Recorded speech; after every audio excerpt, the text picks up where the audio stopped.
Welcome to the Cloud Security Podcast by Google. Thanks for joining us today. Your hosts, as ever, are myself, Timothy Peacock, the Senior Product Manager for Threat Detection here at Google Cloud, and Anton Chuvakin, a reformed analyst and senior staff in Google Cloud's Office of the CISO.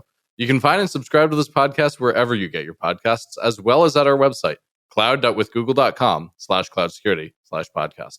You can also find us at cloud.google.com/podcasts. If you enjoy our content and want it delivered to you piping hot every Monday, please do hit the subscribe button in your podcasting app of choice. You can also rate our podcast if you like our content. You can follow the show and argue with us on Twitter as well, twitter.com/cloudsecpodcast. Anton, this is an awesome episode because we're hearing from head of DNR at a major and subject to many interesting attacks kind of organization. And it's not Google. Yeah, because these guys have money, yes, and people like the cyber criminals, attackers, tend to like money, many of them. Why do you rob banks? That's where the money is. Exactly, and so this company is certainly not a bank, but they are very close to money, and so people, I would assume, threat actors think, hey, they have money, I need money, I'm going to go attack them. Who doesn't need money? And you won't believe what happened next, but it isn't the episode title. I love this episode because I had the pleasure of working with our guest back when they were at Google. And it's great to see how they've grown and matured and put their role into a bigger and bigger place. So it was really, for me, a personal pleasure to reconnect with this colleague. So perhaps with that, listeners, let's turn things over to today's guest. I'm delighted to introduce today's guest, former colleague of mine. Today, David Seidman is the head of detection and response at a small stock trading app you might have heard of called Robinhood. David, first off, thank you for joining us today. It's a pleasure to see you again and have an episode together. Can you tell our listeners just about your journey to joining Robinhood and then how you chose what to prioritize your detection focus on once you got there? Thanks, Tim. Great to be here. So I'm the head of detection and response at Robinhood. Before Robinhood, I worked for Salesforce, Google, and Microsoft, and I actually worked with Tim at Google. So it's great to see you again, Tim, and Anton, great to meet you. I joined Robinhood about a year ago, November 2021, and started off managing the detection and response infrastructure software engineering team. And then over time, I picked up responsibility for the full detection and response team. And it was a really interesting transition because these previous companies I'd worked for were very focused on intellectual property protection and user data protection. And the attackers that were going after them were generally nation states. Whereas at Robinhood, we're in the financial sector, most of the attackers who are coming after us are economic. They're looking to make money, to steal money. When they're going after users, they're not interested in things like GPS records or personal emails. They're interested in stealing money. So there are some nation states who are interested in stealing money, but overall, it's a really different attacker set. And that leads to a different set of threats that we need to be concerned about from a technical perspective. Doesn't mean they're weaker, right? They can be as strong, right? That's right. They can be as strong. Generally, the very highest end attacks are nation states, but the next level down is very sophisticated still, and also can be a little bit more customized. They're coming after us specifically rather than trying to, no economic actor, no economic criminal group has the goal of penetrating every organization on the planet, which, as I understand, some of the nation state groups do. That's a reasonable goal. Why not? Just get them all. Aim high, moonshot, right? But for the economic actors, they're still really sophisticated, and they're coming after both our users and our enterprise at the same time. And so we have to think about threats somewhat more holistically in that regard. Oh, no, that's interesting. I hadn't thought about that. Are you also responsible for detecting attacks on your users? No, my team is not responsible for that, but we do have a lot of overlap with it because a lot of attacks that we see could either come from user compromise or from enterprise compromise.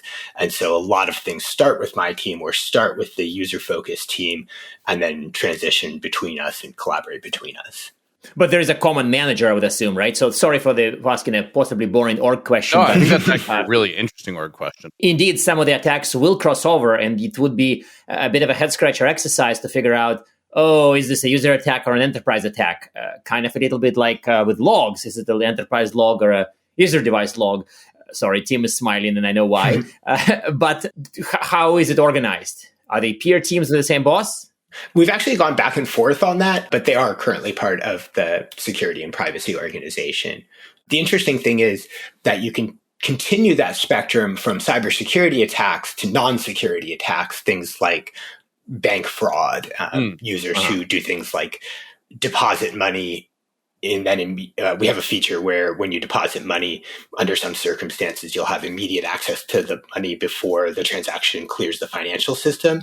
So one attack is users who deposit that money, get the instant cash, withdraw it immediately, and then the financial transaction fails. And so they've effectively stolen money from us. Isn't ACH great? Yeah. And there's so many different attacks like that are purely attacks against the financial system and against the financial risk controls. So on the far end of the spectrum, those sort of attacks are not in the security and privacy organization, but we work across the entire spectrum collaboratively. One of the interesting things about being at Robinhood compared to my previous companies is it's 10 to 30x smaller than any company I've worked at before. Oh, that's much smaller. Yeah, it's tiny compared to a Microsoft or a Google. And so you can know everyone. Maybe you don't know everyone well, but all of the people working in your area, you can have at least somewhat of a relationship with. And anyone who you work with regularly, you can know the entire team really pretty well. So that's a really big change for me. It's pretty nice, much less bureaucracy and politics. Well, before we turn this episode into a recruiting pitch for Robinhood, we should ask the next question, which I know Anton wanted to ask because this is something he and I argue about all the time. Yes, and in fact, it's kind of funny because we argue, we agree, and I think there's a kind of a framework emerging out of this. So the essence of a discussion is the following. We do see people who want to just buy detections from a vendor, buy detection content, or buy a tool that has pre-built content. So more like a pre-cooked, canned model. But there's absolutely people who show up and say, what do you mean? You don't know my threats. I should be able to pretty much craft everything I want, fully bespoke and homemade. So, of course, we use the cooking analogy, kind of like a frozen food aisle versus chef coming to your house or you doing the cooking. So, does this framework make sense? And maybe when you look at your detection, how do you think about it? Do you care about detections made by the vendors? Do you cook everything at home? How is this working?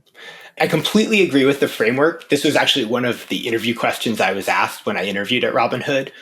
The way I think about this is my team of 5 or 10 is never going to be able to compete with a company that is doing detection and response as their main business. They have dozens to hundreds of engineers, and they have visibility across all of their customers.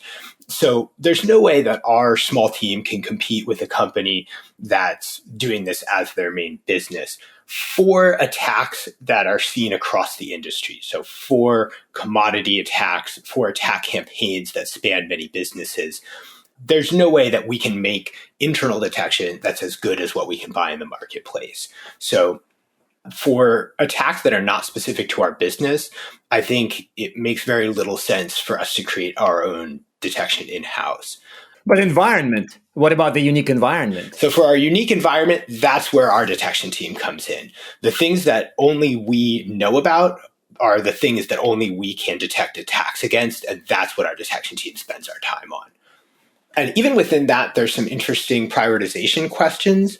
Do you focus on taking well-known industry techniques, like looking at the attack matrix and trying to apply those to your services? That's one approach. That approach tends to be kind of boiling the ocean. There's a lot to think about, and it's hard to work through it all. You can start with your red team and purple team operations, use offense to identify attacks that work against your infrastructure, fix and detect those things, do it again iteratively. Another approach is to use threat intelligence to try and figure out what's happening to peer institutions. Those attacks are likely to be applied maybe by the same actors against your institution. That said, that intelligence can be hard to get, and it can be hard to figure out how that applies to your own system. Folks also look at anomaly detection. We have not found anomaly detection to be terribly effective. I think that's true across the industry because there are so many. Yeah, but let's go kick the ML unicorn while it's down. I mean, I think that's a fair point. Of course, Chad. No, stop. He's already dead. Poor UEBA. It's on the ground twitching. I think anomaly detection has its use cases, has its uses. I just don't think we initially, I think as an industry, thought that it would solve the problem. We would look for the anomalies. Those would be the bad things and we'd be done.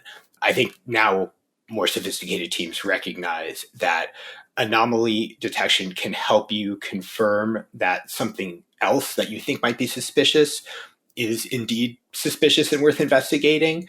But I don't think it works on its own. No, I think that's a really good understanding. Could you explain to users what you mean by that last point, actually? Because I think that's worth double clicking on.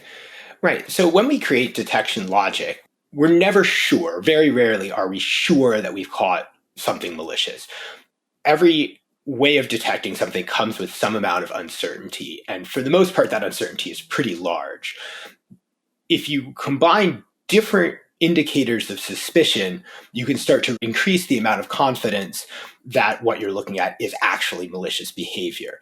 Anomaly detection can be really effective at augmenting those signals and adding another reason why we think that something is suspicious. And the reason why we want to filter down to the most suspicious events is that our operations team, the people looking at these alerts, only have a limited amount of time and they get overwhelmed very easily. So we need to be very focused in what we ask them to look at. Using anomaly detection, using well-crafted detection logic can help them focus on the alerts that are most likely to lead to malicious behavior. But sorry to try to kind of corner you a little bit, but of course the original question was kind of handcrafted detections versus vendor cooked detections. And of course your sane and well-balanced answer is that you use both. Of course. But yeah, I mean, I'm not arguing with that at all. And I don't think me and Tim argue about that. It's kind of, we sometimes argue, I guess, about the balance. Maybe the balance or the priority logic. I think that your pillars that you presented make total sense. In commodity attacks, sure, outsourced to vendors. Typical environment elements, outsourced to vendors. Unique environment elements, custom, unique business, custom. But anything else that you consider when you decide, should I just copy an attack from vendor, or should I just use the signature from a vendor X, whoever that is? I actually think about organizational maturity a lot. One of the big advantages of a vendor is you can basically write a check, do a deployment, and get a lot of coverage pretty quickly. It's relatively simple. It's relatively off the shelf. By comparison, when you write your own detection, it takes a long time. Even if you have a really large team, there's still a certain number of pieces of detection logic that a person can write per month. And if you're starting as an immature organization, your team's probably not very large to start. So you need to hire people, ramp them up, and the time that it takes you to develop a detection base that you've created yourself is on the order of years, whereas the time that it takes you to buy things and deploy them is on the order of months. So I think that most organizations who are relatively early to moderate in the maturity curve are best served by starting with vendor products as they build out their detection team and start creating in-house collateral. And then that will naturally mature. As the enterprise itself hopefully matures over time, the detection team will mature and keep up with it. And if you land all of this just right, you'll sort of run out of the low-hanging fruit in the vendor space right as your detection team is hitting full speed and full strength and is able to start creating lots of internal valuable detection. That's the dream, isn't it? That's the dream. I want to shift away from dreamland back to reality and talk about, I hate to say it, AWS. I know you're running a lot on AWS, and there's a lot of vendors doing detection for AWS, including AWS themselves. So how have you thought about your vendorized detection approaches on AWS, if you have? So maybe, sorry for jumping in with like cloud provider source for detections, third-party vendor, your team, right? 3 pillars. So balancing question again. Sorry, this is me, my former analyst brain. Great question. So I think the first place you start is with the platform provider.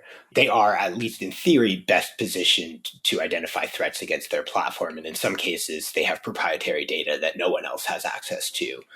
I think it's also very nice to flip a switch. AWS has guard duty. Microsoft and Google have similar products. And you can kind of just flip a switch and start getting alerts. The problem is there's a lot of noise. And so you have to invest a significant amount of time in tuning those alerts. Guard duty has a reputation for being particularly noisy. It is pretty noisy, but everything is pretty noisy. So I don't want to make a direct comparison. I think the main point is it's free on the surface, but it's not free in practice. Taking it another layer deep, AWS gives you a lot of data in CloudTrail. And again, the other public cloud providers do the same. And there's a lot that you can do with that internally to create your own detection. There are a lot of vendors who consume that data and detect things on your behalf. So I don't really draw a distinction between the built-in detection in a public cloud provider and what I can buy on the open market. Ultimately, I have to write a check of a certain size. I get a certain volume and quality of alerts that cover certain types of attacks, and I have to decide whether the money and the overhead of tuning those alerts is worth the quality of the detection I get from them. So there's really no free lunch. You flip a switch, and so it's operationally free to develop, but it's expensive to tune these things and get the noise out of the system and get value out of it. That's exactly right. Yeah. So your real decision is, if you have $1 million, do I give them to kind of consultants? Do I give them to the cloud provider for some kind of extra price security tool or a third-party vendor? You decide kind of, I guess, based on the situation, based on what you can get. Sorry, that sounds like every shopper and every purchase ever on earth. So maybe I'm not asking exactly that. So there's no strategic perception that it must be X is better. It's really more about what you can get for the money. That's exactly right. Yeah. Okay. Finally, I made it. So that makes sense. And I think, again, nothing super contentious, but I love your rational approach here. So one tricky thing that we come up with sometimes see is that people with expertise in cloud security, cloud threat detection is quite challenging. And of course, you are kind of a cloud native, so for you, maybe it's easier. But how do you approach the talent angle? If you say, hey, go write detections for my AWS environment, it has a lot of foundational skills they need to have. They need to know the cloud. They need to know security. They need to know cloud security. They need to know detection. And ideally, they need to understand threats to cloud. It's a kind of a tough ask, right? And it's not just they need to know cloud. They need to know that cloud, because each cloud is different. That cloud, correct. Okay, so here I may have a somewhat more controversial answer. Yes. Ooh. I think that detection skill matters a lot more than cloud skill. Ooh. Yeah. So my experience is that you can teach cloud relatively easily. Yes, there's a lot to learn, but you can learn it as you need it more easily than you can learn detection. My experience is that if you take someone who has little cloud experience, it's pretty hard to find somebody these days who has no cloud experience. But if you take someone who has only pretty basic cloud experience, you can teach them the fundamentals really pretty quickly. There are very good training resources available. Typically, you'll have teammates who can help them, and they can work on one area at a time and slowly build their knowledge while still being very productive in creating detection. When we have tried to bring people without detection skills into the detection space, so thinking here of somebody who has cloud skills but not much detection skill, they tend to oversimplify problems, make assumptions that risky behaviors will not happen except in malicious scenarios. And as a result, they write noisy detection signals that generate a lot of false positives and not as many true positives. So I think actually it's my experience has been pretty clear that you start with detection and bring people in and teach cloud. I will say that it has gotten a lot easier over the past, say, 5 years to find people who have both skills. I've been hiring for my team recently, and finding good people who had both sets of skills was not that much more difficult than finding people who had the other skills we needed. You mean, to me, it's actually not controversial at all. To me, that's actually logical, because detection is a much tougher skill set. It's a much tougher job than roughly understanding how to spell Kubernetes or something, or to understand how some of the cloud components work. I don't know. I think I get tripped up by Kubernetes fairly often. Well, there's that. Just K8. K8S. Fair point, yes. So as you're ramping this team, what have you found to be effective in getting people up to speed? How do you actually, let's accept this idea that it's hard to teach detection, but it's easier to teach cloud. How do you teach cloud? So first, I want to say, I don't think that we have quite nailed this. I think we've learned some things, but I would never claim that we have solved the problem of ramping up detection and response people in cloud. That said, we've made some formal training available, and that has been very effective for the people who take it. We've really seen great improvements from classroom training, online learning. The problem we've had is that most people don't take it. Most people find that the day-to-day work that they feel like they're being evaluated on takes precedence over improving their own capabilities. And that's been true even when we've given people explicit OKRs to take training. We've put calendar blocks in place. We've checked in regularly. Still, people feel the pressure of the task that's assigned to them more than they feel the pressure of the potential for learning things. So what we found to be more effective is giving people hands-on experience, saying, here's a piece of detection we need that's related to cloud, go create it.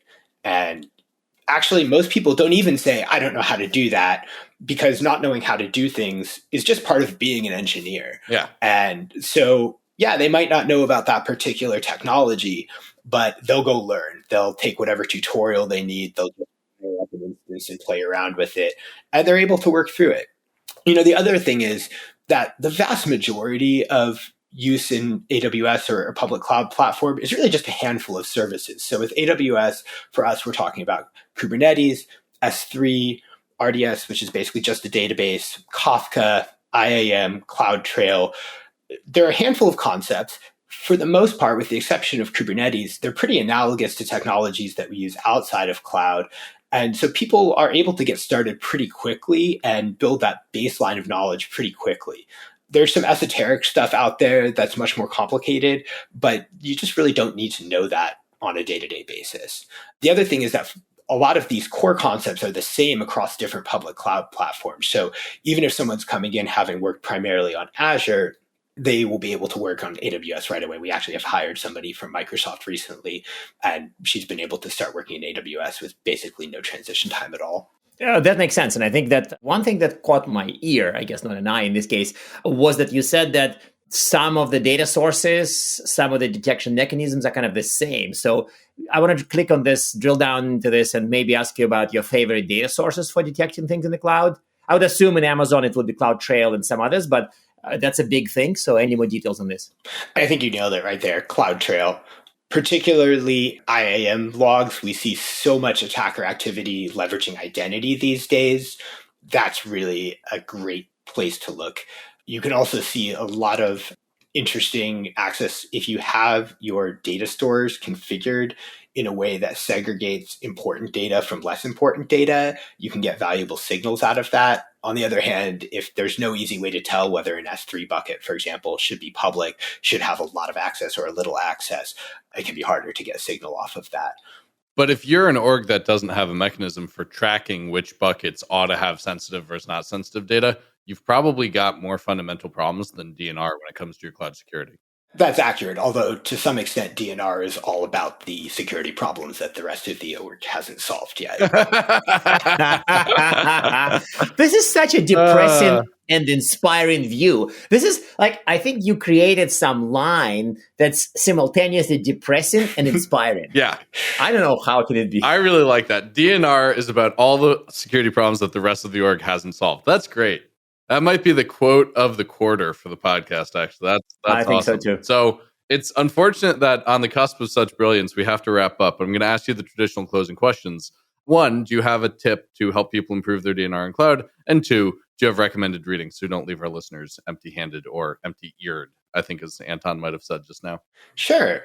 My tip, I think exercises are really undervalued. Like sit-ups? Push-ups? Right. Actually, that too. I'm a runner.